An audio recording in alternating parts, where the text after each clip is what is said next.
Welcome, everybody. I'm Nick Patoski, and I'm pleased to join these collaborators responsible for making and restoring the 1989 film Zydeco Obal, I Went to the Dance, the definitive film documentary of Cajun and Creole music, a film by Les Blank. Maureen Gosling is a filmmaker, editor, and sound recordist, best known for her 20-year collaboration with Les Blank. Chris Strachwitz is founder of Harrod Records and the person who has done more for documenting, preserving, and championing American roots music over the past half century, as well as the producer of this film. Chris Simon was Les Blank's collaborator for 17 years, professionally and through marriage, and a filmmaker in her own right. Harrod Blank is a film documentarian, inventor of the art car, and curator of the Art Car Museum in Douglas, Arizona, and keeper of his father Les Blank's legacy, who led the restoration of this film 31 years after its release. Anthony Matt is the post-production supervisor of digital restoration and a film technology historian, in addition to his work as a documentary filmmaker and stereo photographer who has worked on a number of significant film restoration projects. Howdy, y'all. I'd like to open up with Maureen. You've been making films with Les Blank for quite a while, with several films set in Southwest Louisiana. Why return to this well-trod ground? The first film that I worked with Les Blank on was Dry Wood and Hot Pepper, which focused on the Black French Louisiana culture and music. And we spent a lot of time with Clifton Chenier, Boissec Ardouin, and Marc Savoy, who was a white guy, but we stayed with him. And here we were in the late 80s, returning to Louisiana. And for me, it was like coming home in a full circle, because by that time, over the years, I'd learned more about the musicians, the culture. Many of them came from Louisiana to perform in the Bay Area. So, you know, now I was friends with Clifton Chenier, and when we first filmed him, he was kind of grouchy and we had a hard time getting him to sign a contract and so forth.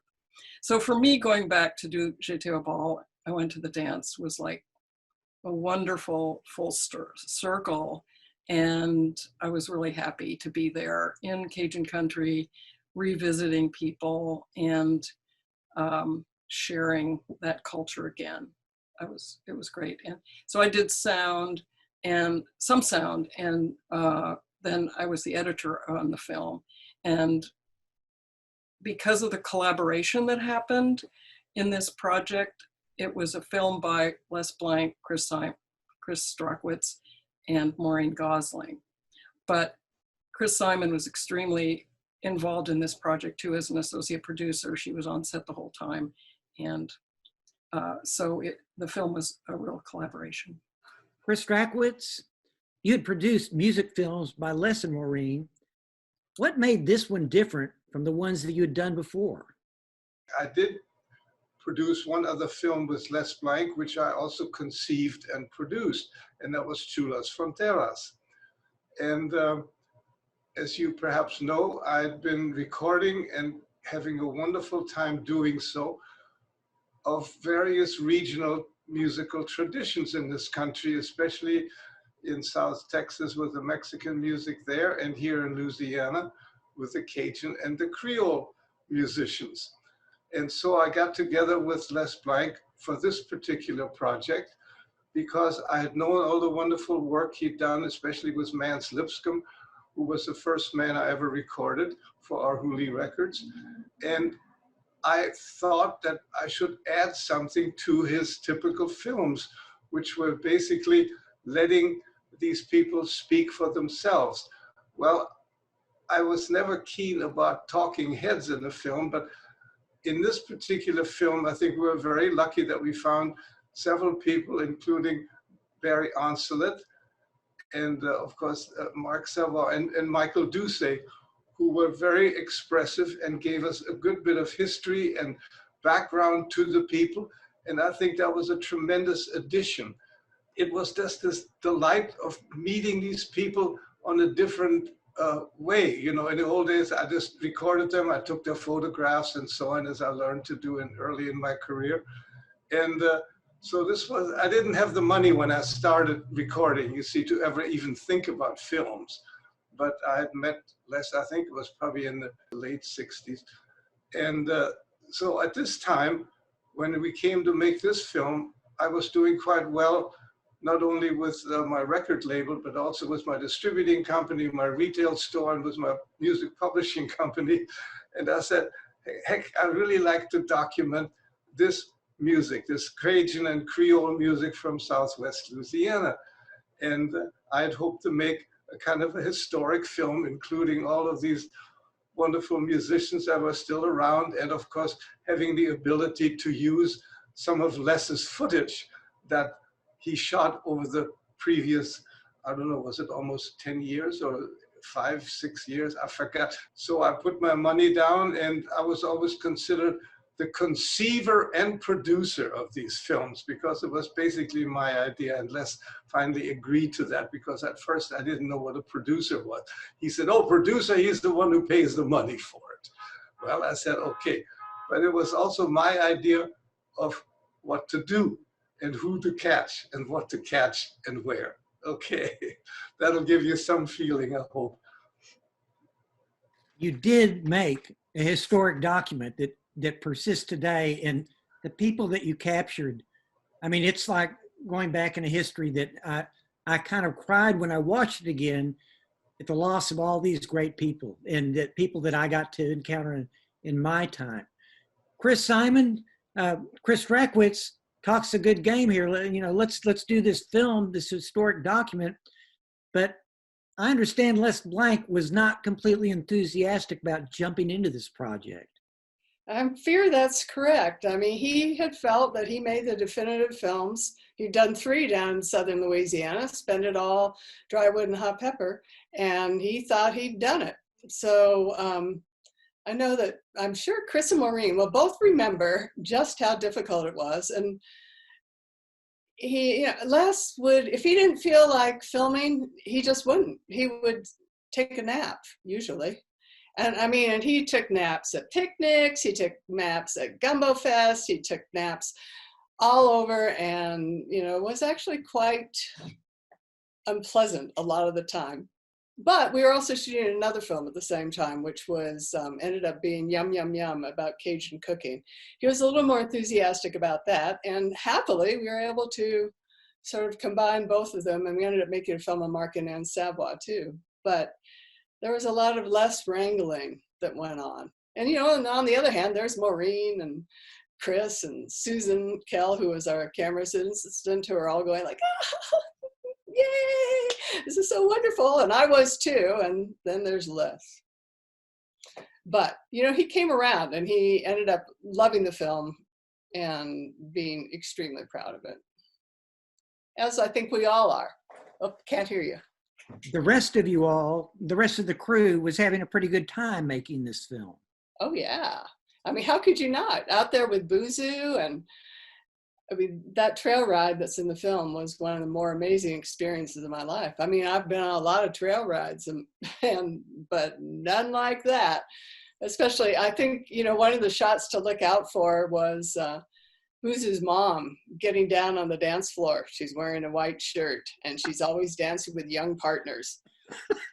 You know, a real inspiration. And then, yeah, I mean, dinner with Mark and Anne. Mark would cook us extraordinary meals, and it was just a wonderful time. I mean, I think, you know, the lasting friendships that came out of this film, I mean, were so deeply meaningful. I could speak for us all.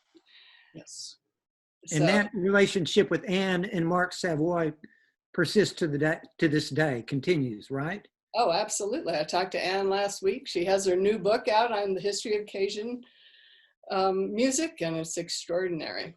And yeah, it lasted. I mean, I remember when Les passed away, Mark and Anne were the first people to call. Harrod, in addition to your own film career, you've been an ardent champion of Les's legacy, to the point of getting the Leon Russell film, A Poem is a Naked Person, finally finished and released. and doing your restoration work on his films has been extensive. Why this film and why now? Okay, well, this film actually came about because I was working on Chulas Fronteras with Anthony Matt, and I had to get the A and B rolls, and I ended up going down in Chris Strachowitz's vault with, I think it was Tom Diamant, because Chris was out of town, and I saw the, while I was looking for the negatives for Chulas Fronteras, I saw the negatives for I Went to the Dance. And, you know, the room isn't that cold. And I was just thinking, well, we should probably do that film next. I mean, I saw it on the shelf. If I hadn't seen it on the shelf, honestly, it wasn't high on the list of Les's instructions before he died. He gave me this list, and the first thing on the list was A Poem as a Naked Person, by far. That was what he really wanted. He thought that was his masterpiece. And then Chulas Fronteras was next. And after that, I'd have to find this list, but I think I Went to the Dance was further down, like maybe 4 or 5 more films. But seeing those A and B rolls on the shelf, it's tangible, it's there, it's time to go. And I will give you a little bit of the backstory. Before Les died, I asked him if he wanted to meet with Anthony Matt, who I had been working on my own films, Automorphosis. We did the post together on that. And Les said, yeah, I really would like to meet him because I want to know that my films are going to be taken care of. And so he flew Anthony up, and we met with Les in his rocking chair. And Anthony just talked to him about what could be done and the process. And Les felt so good about it. I remember that day. It gave him solace before he died to know that we were going to team up and we were going to do this for his legacy and remaster these films. And it just so happens that we ended up remastering all of the films that Les and Chris Strachwitz, you know, did together with Maureen and Chris Simon, and we did all those together. We did Chulas Fronteras, Del Mero Corazon, and then I Went to the Dance. And so it's sort of like, this is the bookend of this body of work, the collaboration with Chris Strachwitz. I think it's really cool to put these to bed forever. And by the way, this film, and Anthony can talk more about this, this film is even higher quality than Chulas Fronteras was. Anthony, you understand this process of film restoration like few others, probably more than any of us in this room, for sure. What kind of particular challenges did I Went to the Dance present to you as a film restorationist? This is a very challenging project to work on because the film elements were from all these different eras, and we worked at such a high resolution that the scans are bigger than you would manage, try to manage at home. And we kind of figured out some clever ways to get more power into my home, so I could actually power all the computers to kind of drive the playback. And then we couldn't actually meet in person, and normally you'd sit around and make decisions about the color and the sound. So we had a remote workflow where we synchronize Harrod's computers and my computer and then the colorist computer. And then I just spent probably about 4 months doing kind of painstaking kind of restoration on all the film elements. There's a concert with Clifton Chenier that was repurposed from some other footage from another film that I don't think it was originally used in that film, but there were splices that had to be painted out, and the back and forth process of wrangling all that was really challenging. But it's just great to have a venue like South by Southwest to relaunch a film like this. And you know, we have a pretty good track record now. This is like our 3rd South by Southwest film that we've been relaunching for Les, and we just did Chulas Fronteras, and it's been a great experience just to kind of reintroduce the film and give it a second life. It looks brand new and it feels brand new. Chris Strachwitz, there's a lot of different kinds of American folk musics, but what is it about Cajun and Creole music that seems to resonate far beyond the culture, that it's got international appeal. And I don't know, it seems like Cajun and Creoles have a much better sense of who they are than most folks in folk music. I'm not so sure about what you just said is true. I mean, it was a totally put down kind of music. Like when I first went to Louisiana, you know, I asked for at a service station, you know, do you know where I can find any Cajun music? And he said, what do you want with those people? You know, and everywhere you turn, this was in 1960, I think, yeah, when I first time drove from Houston to New Orleans and stopped in Lafayette. And that was the general attitude of most of the people who were living in that area, because they were there from other states like Mississippi and God knows where, because of the oil boom and so on. They really had no kind words for Cajuns. They considered them like the Romanians would consider gypsies, you know. Like in Romania, they told me, all right, you take them all back home with you to the States and we'd be very happy. So I think that's very slowly came about because Dr. Harry Oster started recording there. And of course, what really did it, I think, when they went to Newport, at least Dewey Balfa, you know, and they were exposed to this huge audience of young white kids who were very much like the ones who were interested in blues and other kinds of, like what we used to call it those days, hillbilly music and so forth. Just the roots music, as they call it now. And it was just extraordinary how that audience really grew. Instead of this Peter, Paul, and Mary stuff, you know, being called folk music, they finally realized that, no, there's more to folk music, and that is really the real folk people who grew up in a very tight society usually and had a very magnificent regional tradition that in most cases went way, way back. And that's certainly the case with both of these genres here, that you're dealing with the Cajun and the Creole thing. One is simply the white music and the other one is the black version. But it took a long time to explain that to people. What's the difference? They all said, what's the difference between Zydeco and Cajun music? Well, it's a matter of what your color is as to who plays it. And not just the color, it's the whole culture behind it, because it's very, very different. I think blacks have always been very much more improvisers rather than just playing things straight the way they hear it. In the Creole music, because in the beginning, since they played for both, like Amédée Ardouin, he obviously played for both the black and white people, just like many early blues singers did and so on. And so they realized that they had to adapt to whoever they performed for. And anyway, that really is the gist of it, that it was definitely not popular at all. That has happened because since then it has gotten wide audience due to people like Beausoleil, for example, who were really a big traveling organization, and he got on that very popular radio program.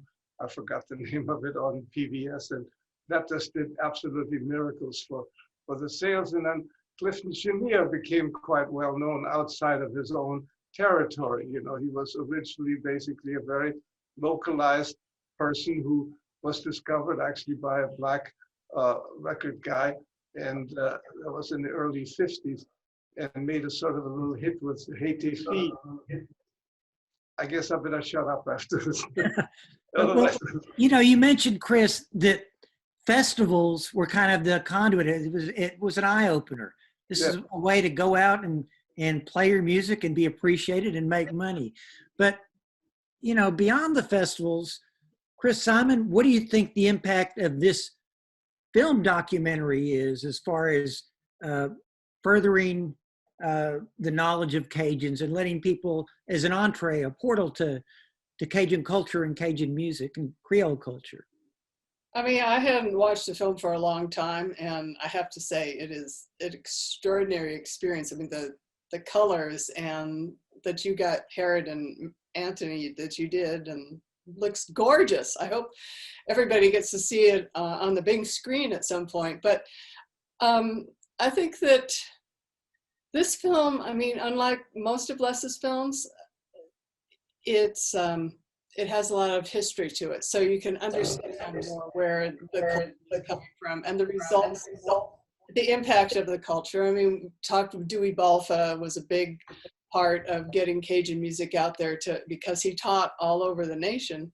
And I have to say that, you know, I'm a folklorist, and the way I heard it, and from many people in folklore land, that it was the screening of Spend It All. In fact, Mark Sabaw says this. Spend It All went out on, which is Les's first film on Cajun music, and it went out on national television. And all of a sudden, you know, Mark used to tell about how all of a sudden, like, his little cousins would come in and want an accordion to learn Cajun music. That was Steve Riley he was talking about, who's become a major power in Cajun music at this point. So I think that the media really has an impact. I mean, now even more because of the internet, but just getting these musics out to major world, out of their communities and into the world. And Mr. Chris is really someone who did. We've been talking about Les Blank, but someone may be watching saying, who's Les Blank? How do you explain your father? In 10 words. In 10 seconds.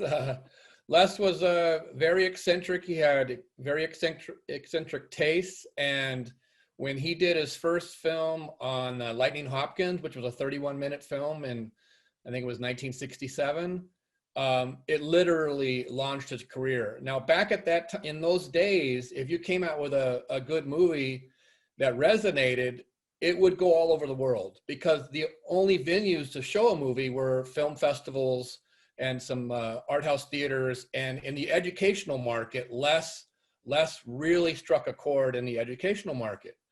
But as times have changed, like the transition from film to digital and distribution really took a toll on Les, because he just couldn't get there in the digital realm. And as you know, when he died, his films hadn't even been digitized for the most part. Mm. So that's where I come in. And ironically, I'm sort of like a dinosaur, because I was trained by Les in film, not digital. So I'm right at the cusp of film. And that's why I think we're able to work with these old formats, the film, and then get them with the help of Anthony Matt to a digital format that is actually higher quality than the original format.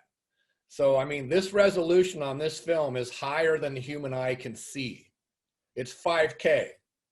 With this audience from South by Southwest, all over the world, I'm hoping that this exposes people to the films of Les Blank, Chris Strachwitz, Maureen Gosling, Chris Simon, all of us, and as a broader audience, so you can go back and then see these other works that they did, because I think they're all so important. And this part of culture just seems to get left behind over and over again. People can't get access to these films.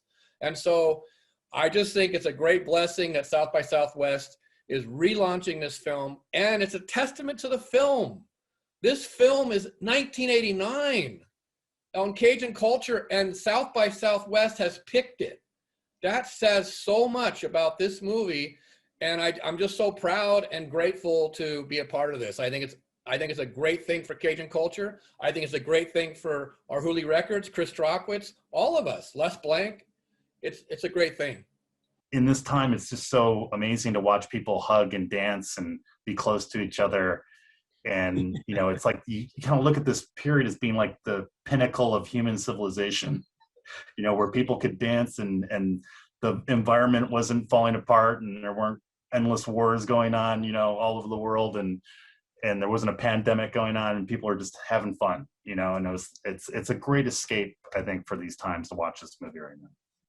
Well, I wish we didn't have to cut it off, but Clock on the Wall says that's about all, y'all.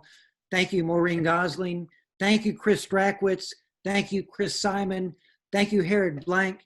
Thank you, Anthony Matt, for all that you've done, and long live Les Blank.